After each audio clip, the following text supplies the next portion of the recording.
मुल्क जो है वो मुकम्मल तौर पे शट डाउन होने की तरफ जा रहा है अमेरिका। नाज़रीन, मैं डॉक्टर अली हकीकत मंडी की तरफ से आपके साथ, अवाम की अदालत में अवाम की बात। नाज़रीन, जो बाइडन जो कि डेमोक्रेटिक सदर हैं, डेमोक्रेट पार्टी को रिप्रेजेंट करते हैं, इन्होंने $3.5 ट्रिलियन की ग्रांट जो है उसकी मंजूरी के लिए एक बिल पुट फॉरवर्ड किया था हाउस ऑफ सेनेट में अमेरिकन। तो मुल्क को चलाने के लिए या स्पेशल एक्स्ट्रा पैसे देने के लिए आवाम को, तरक्याती फ़ंड्स के लिए, आवाम की फलाह बहबूद के लिए $3.5 ट्रिलियन अमेरिकन डॉलर्स, यानी कि 3.5 खरब अमेरिकन डॉलर्स, जो कि उन्होंने इस चीज़ को इनकार कर दिया, इस चीज़ के ऊपर कि तकरीबन 2 ट्रिलियन, 2 खरब डॉलर तो अभी 3 महीने पहले दे चुके हैं। अब 3.5 खरब डॉलर जो बाइडन जो है वो और मांग रहे हैं। नाज़रीन, वो कौम जो वहाँ पे बैठी हुई है, वो उनके कानूनदान या इन सारी चीज़ों को जो देखते हैं, जो बिल पास करते हैं, वो हर चीज़ को ना सिर्फ उसी वक्त जो सामने टेबल पे उनके ऊपर प्रपोजल होता है सारे डॉक्यूमेंट्स देखते हैं, बल्कि वो पिछला पैटर्न भी चेक करते हैं, इनकी पीछे क्या रूटीन चलती आ रही है। पिछले 9 महीनों, 8.5-9 महीनों में इस शख्स ने, जो बाइडन ने,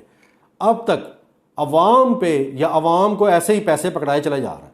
तकरीबन 5 खरब अमेरिकन डॉलर इसने खर्च दिए। जस्ट इमेजिन दैट, आप इस अंदाज़ा लगाएं कि तकरीबन 8.5 महीनों में 5 खरब अमेरिकन डॉलर। तो इस बंदे के अभी तकरीबन 3-3.25 साल बाकी हैं। तो इस चीज़ को जिस पैटर्न से या जिस स्पीड से ये बंदा पैसे खर्चे चले जा रहा है, वहाँ जो कानूनदान बैठे हैं अमेरिका में, उन्होंने तो सर पकड़ के, वो बल्कि सर पकड़ के बैठ गए हैं कि ये शख्स जो है, इसको इस चीज़ का अंदाज़ा ही नहीं है कि ये किस तरह पानी की तरह पैसे को बहाए चला जा रहा है, पानी की तरह इसको खर्चे चला जा रहा है। हालांकि ये जो बाइडन ही तो था, या जो बाइडन ही तो है कि जिसने पिछले तकरीबन 40 साल में, ये एक वाहिद शख्स है, सबसे पुराना अमेरिका की सियासत में, जैसे पाकिस्तान की सियासत में सबसे पुराना कौन है? जी जनाब, आपने बिल्कुल सही अंदाज़ लगाया, हमारे वज़ीर दाखिला शेख रशीद साहब। ये बहुत पुराने हैं, तकरीबन इनको भी 40 साल हो गया पाकिस्तान की सियासत में। और उधर से जो बाइडन, उसको भी तकरीबन 40 साल, बल्कि 40 साल से कुछ थोड़ा सा अरसा ही बीत गया है अमेरिका की सियासत में, और पहली मरतबा ये सदर बना है। पहले ये सेनेटर रह चुका है नाजरीन। और ये ओरिजिनल डेलावेयर एक स्टेट है, छोटी सी, अमेरिका की सबसे छोटी जो स्टेट है डेलावेयर, वो ये प्रोविडेंस, रोड आइलैंड और के बिल्कुल साथ है, डेलावेयर नीचे आती है न्यू जर्सी के साथ, तो स्टेट से इसका ताल्लुक है। और इस शख्स ने तकरीबन 70 साल की उम्र, और इस शख्स ने उम्र में क्या रखा है, उम्र इस बात छोड़ कि 40-42 साल का एक्सपीरियंस होने के बावजूद भी ये बंदा, इसको या तो ये सठिया गया, ये उनके वहाँ के बड़े बड़े सियासतदान या वो लोग जिनके सिग्नेचर या दस्तखत के बाद वो पैसा रिलीज़ किया जाता है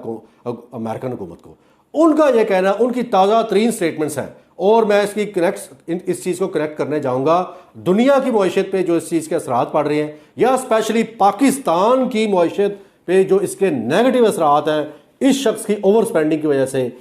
मैं वो भी आपके सामने रखूँगा। नाज़रीन, बड़ी तवज्जो बात है वो ये कि जो बाइडन अमेरिकन सदर, इसने तकरीबन 5 खरब डॉलर 8.5 महीनों में खर्च दिए, और 3.5 खरब डॉलर की मंजूरी के लिए इसने रिक्वेस्ट कर रखी है वहाँ पे हाउस ऑफ सेनेट में कांग्रेसमैन के आगे। तो अब उन लोगों का ये कहना है कि हम ये आपको ग्रांट नहीं देंगे। नाजरीन, अब मैं आपको ये बताऊंगा कि इसकी इतनी ओवर स्पेंडिंग से दुनिया की मईशत पे क्या असरअंदाज होते हैं, या हो रहे हैं, या हो सकते हैं, या इसके साथ साथ पाकिस्तान की मईशत को किस तरह नुकसान पहुंच रहा है या पहुंच सकता है। हम दुनिया की पहले आए थे इंटरनेशनल कम्युनिटी में या इंटरनेशनल मार्केट में इस शख्स की ओवर स्पेंडिंग से क्या हो रहा है। जब अमेरिका में हर शख्स तकरीबन कह लें कि 32 करोड़ की आबादी, जी जनाब 32 करोड़ की अमेरिकन आबादी जो रजिस्टर्ड है, वहाँ जब हर बंदे को $500, तकरीबन $500 तक अप टू $500 को घर बैठे मिल रहा है पिछले तकरीबन 18 महीनों में, जब से ये कोरोना पैंडेमिक कोविड-19 का जो सिलसिला शुरू हुआ है, बीमारी वाला, ये वबा जो आम हुई है,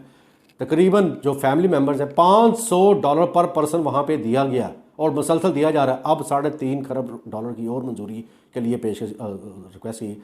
वो लोग जो वहाँ पे बैठे हुए नाजरीन, वो जब पैसा उनको ऐसे मिलता है, वो कहते हैं ईजी कम एंड ईजी गो, कि जब आसानी से पैसा आता है फिर आसानी से ही इसी तरह खर्च भी हो जाता है। तो उन लोगों की ओवर स्पेंडिंग का जो असर है वो इंटरनेशनल मार्केट पे उसका नेगेटिव असर आता है। बेशक उस मुल्क के लिए जहाँ पे ये पैसा खर्च हो रहा है, डॉलर्स की फरावानी है, डॉलर्स की रेल फेल है और डॉलर से ही बाइंग एंड सेलिंग हो रही है, मगर वो at the end of the day वो डॉलर्स आते हैं इंटरनेशनल मार्केट में। जब इंटरनेशनल मार्केट में एक फ्लड आ जाता है डॉलर्स का, ऑब्वियसली इंटरनेशनल मार्केट में डॉलर जो है वो एक बैन अवी इंटरनेशनल करेंसी उसको कंसिडर किया जाता है। तब जब उसका फ्लड आता है तो ऑब्वियसली जो तरक्की पजीर ममालिक हैं जैसे कि पाकिस्तान और इसी तरह और बेशुमार एशियन कंट्रीज जो है,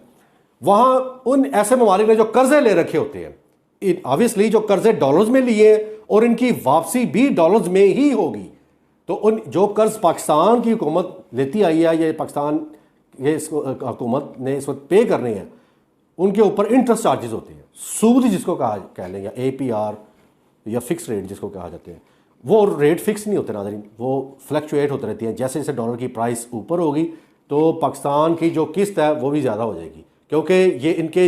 इंटरेस्ट रेट कभी फिक्स नहीं होते। जब भी बैनुल अक़वामी सतह पे कोई मुल्क भी, ख्वाह वो पाकिस्तान है, इंडिया, बांग्लादेश, श्रीलंका, कोई मुल्क भी किसी दूसरी बड़ी ताकत से या IMF से कर्ज की सूरत में कोई पैसे लेता है या कर्जा लेता है तो उसकी इंटरेस्ट रेट फिक्स नहीं होते, वो इंटरेस्ट रेट फ्लक्चुएट होते रहते हैं। जैसे जैसे उसकी प्राइस ऊपर जाएगी तो उसकी किस्त भी उनको ज़्यादा देनी पड़ी। और पाकिस्तान का रुपया, इमेजिन दैट कि 1,00,000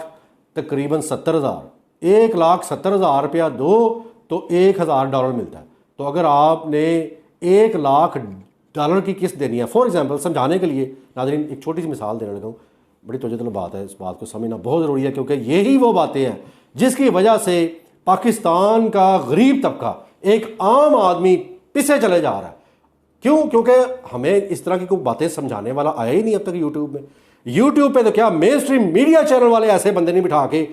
पूरी मुकम्मल तफसीलात नहीं समझाते या समझाने से कासिर है कि जिससे अवाम का भला हो सके या अवाम में शऊर पैदा हो, ताकि अवाम अपनी स्पेंडिंग को देखे, अपने अखराजात को देखे और अपनी आमदन को देखे और वो कौन सी चीज़ें बाय करे और कौन सी चीज़ें ना बाय करे, ताकि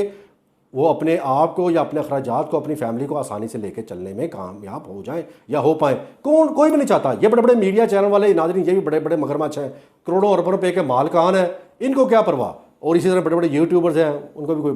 खैर उनको तो कोई इस बात का इल्म होगा तो बेचारे आपको बता पाएंगे ना। ओके, हम अपने मौजू की तरफ वापस आते हैं कि इंटरनेशनल मार्केट में जब डॉलर इतनी तेज़ी के साथ ऊपर जाता है, वो क्यों जाता है कि जो अमेरिका जिस कंट्री की ये करेंसी है, जब वहाँ पे खुशहाली होती है, बेतहाशा पैसा आवाम के हाथों में दिया जाता है हद से ज़्यादा, तो वो खर्च होता है, खर्च होकर वो इंटरनेशनल मार्केट में आता है तो उसकी प्राइसेस बढ़ जाती है। प्राइसेस क्यों बढ़ती है? क्योंकि वो बड़े बड़े लोगों की जेबों में जाता है, तिजोरी में जाता है, जो पहले से मिलियनियर या बिलियनियर हैं, करोड़पति अरबपति है डॉलर्स में। तो वो क्या करते हैं, वो क्रूड ऑयल के फ्यूचर्स बाय कर लेते हैं, यानी क्रूड ऑयल के बड़े बड़े शिप जो ट्रांसपोर्ट हो रहे होते हैं होने से पहले ही उनको खरीद लेते हैं, चाहे वो यूरोप की तरफ बढ़ रहे हैं, ख्वाह वो पाकिस्तान की तरफ आ रहे हैं क्रूड ऑयल लेके।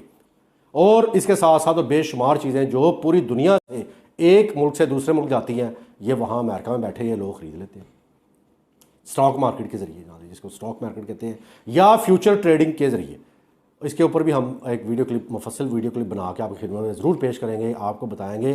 कि व्हाट इज़ द डिफरेंस, कि फ्यूचर ट्रेडिंग में और स्टॉक ट्रेडिंग में क्या डिफरेंस है, और फ्यूचर ट्रेडिंग जो है वो किस किस्म के लोग करते हैं, कर सकते हैं या अफोर्ड कर सकते हैं, या स्टॉक ट्रेडिंग जो है शेयर ट्रेडिंग वो कौन लोग कर सकते हैं, कौन लोग करने की अहलियत रखते हैं, वो सारा वो भी उसके ऊपर एक बड़ा मुफस्सिल वीडियो बनाऊंगा नाज़रीन, मैं डॉक्टर अली की किताब की तरफ से आपके साथ ज़रूर शेयर करूँगा। मगर इस वक्त जो तवज्जो बात है वो ये कि पाकिस्तान में जब ये प्राइसेस ऊपर जाती है मार्केट में डॉलर की प्राइसेस बढ़ने की वजह से, और ना सिर्फ ये पाकिस्तान के ख़जाने पे एक्स्ट्रा बोझ बढ़ जाता है, क्योंकि किस्तें जो जानी होती हैं उस बहुत ज़्यादा रकम देनी पड़ती है, डॉलर ख़रीदना पड़ता है, और बल्कि पाकिस्तान की आवाम के लिए ये बहुत बड़ी ख़बर जो मैं ब्रेक करने जा रहा हूँ वो ये कि खुदारा आप जब भी कोई चीज़ ख़रीदें एक बात का ज़रूर ख्याल रख लें, अगर आप चाहते हैं कि आप जिस माशरे में रह रहे हैं, यानी कि इस मुल्क पाकिस्तान में, अगर आप चाहते हैं कि आप या आपकी आने वाली नस्लें एक पुरसकून माहौल में या माशरे में ज़िंदगी गुजार सकें या गुजारने के काबिल हो पाएँ, तो इम्पोर्टेड चीज़ें कम से कम ख़रीदें। वो इसलिए मैं डॉक्टर अली की खिदमत की तरफ से आपके साथ ये बात इसलिए शेयर की है इतनी तफसील के साथ कि काश तेरे दिल में उतर जाए मेरी बात। नाज़रीन, इस चीज़ का असर जो है पूरे माशरे में पड़ता है। ये मत समझिए, ये मत सोचिए कि हाँ मेरे पास तो इतने पैसे हैं कि मैं इंपोर्टेड परफ्यूम जो है बाय कर सकती हूँ या कर सकता हूँ, यहाँ मेरे पास तो इतने पैसे हैं कि मैं इंपोर्टेड कोई चीज़ ख़रीद सकता हूँ, फ्रांस की बनी हुई, अमेरिका की, जर्मनी की, अमेरिका और ऑस्ट्रेलिया की, जापान की। नाज़रीन, $100 वर्थ यानी कि 15,000 16,000 रुपये के के बदले आप कोई भी चीज़ इंपोर्टेड चीज़ खरीदते हैं जो कि $100 बनता है इंटरनेशनल मार्केट में। अगर आप $100 की कोई भी चीज़ जो कि पाकिस्तान में 16,000 की इंपोर्टेड खरीदते हैं, उसका असर पाकिस्तान की तकरीबन 10 फैमिलीज पे पड़ता है मौशी लिहाज से। और पाकिस्तान की तकरीबन 10 फैमिलीज, 10 ख़ानदान गुर्बत की लकीर से नीचे चले जाते हैं, क्योंकि पाकिस्तान एक इकनॉमिकली कोई मजबूत मुल्क नहीं है, कर्ज़ों के नीचे आए हुए, इसे बड़ा सख्त वक्त चल रहा है। और वज़ीर आज़म इमरान खान साहब इसलिए बार बार ये आप लोगों को भी, आवाम को भी ये बात रिमाइंड करवाए चले जा रहे हैं कि खुदारा अपनी जो स्पेंडिंग है उसको कंट्रोल करें और घबराएं नहीं, अपना थोड़ा सा ख्याल करें, थोड़ा सा समझ बूझ से काम लें। इंशाल्लाह बहुत जल्द वक्त बेहतर होने जा रहा है। वो तो समझते हैं ना कि अगर मैं जो एडवाइस दूंगा या देने जा रहा हूँ उस पर आवाम अमल करेगी और आने वाले चंद महीनों में इंशाल्लाह हम हर चीज़ पे काबू पा लेंगे। मगर उन इमरान खान साहब बेचारे को क्या पता कि किस तरह से आवाम को समझाना है कि किस चीज़ को ख़रीदना है, किस चीज़ को नहीं ख़रीदना। या अगर आपने वो चीज़, if you have to buy that thing, if you have to, अगर आपको वाकई वही चीज़ ख़रीदनी है तो वो कोशिश करें कि वो पाकिस्तान की बनी हुई चीज़ ख़रीदें, जिससे ना सिर्फ पाकिस्तान की इंडस्ट्री को फ़रोग़ मिलेगा, पाकिस्तान में जॉब्स क्रिएट होंगी, पाकिस्तान की मईशत बेहतर होगी, बल्कि पाकिस्तान के माशरे में खुशहाली भी पैदा आएगी और क्राइम रेट भी नीचे जाएंगे। क्राइम रेट क्यों आगे ऊपर बढ़ते हैं, क्यों ऊपर जाती है? जब आप $100 की तकरीबन 16,000 रुपये की इम्पोर्टेड चीज़ खरीदते हैं और उसकी इंटरनेशनल मार्केट में $100 उसकी वैल्यू है, उससे 10 ख़ानदान माशी लिहाज से नीचे चले जाते हैं, तो गुर्बत की लकीर से नीचे जाते हैं। तो जब वो कहते हैं ना, मरता क्या ना करता, जो घर में जब अखराजात नहीं पूरे होते, बीवी बच्चों को बिलखते देखता है इंसान, तो वो क्राइम की तरफ राग़िब हो जाते हैं। गुर्बत से तो पनाह मांगनी चाहिए। ये इंसान को जो मुफलिसी है ये शिरक की तरफ ले जाती है। नाज़रीन, ये मेरा नहीं, आप सल्लल्लाहु अलैहि वसल्लम का फरमान है। तो ज़रूर सोचिएगा इस चीज़ के मतलब जो मैंने बातें आपके साथ शेयर की हैं। नाज़रीन, बड़े बड़ी दुनिया के ममालिक इस वक्त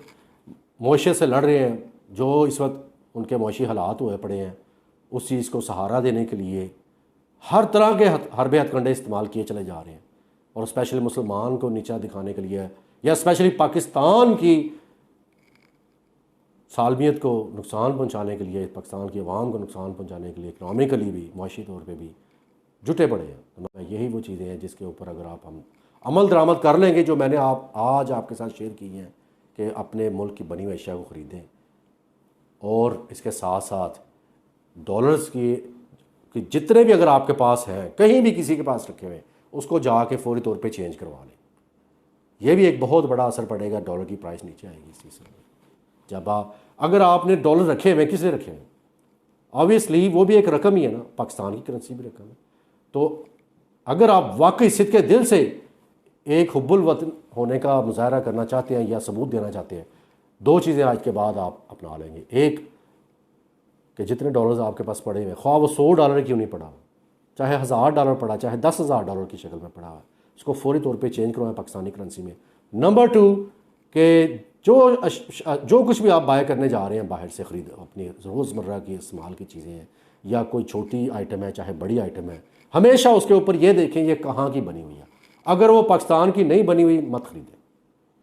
अनलेस कि आपको बहुत ज़्यादा उस चीज़ की ज़रूरत है और उसके मुतबादल आपको कोई और शहर नहीं अवेलेबल, फिर वो एक अलग बात है।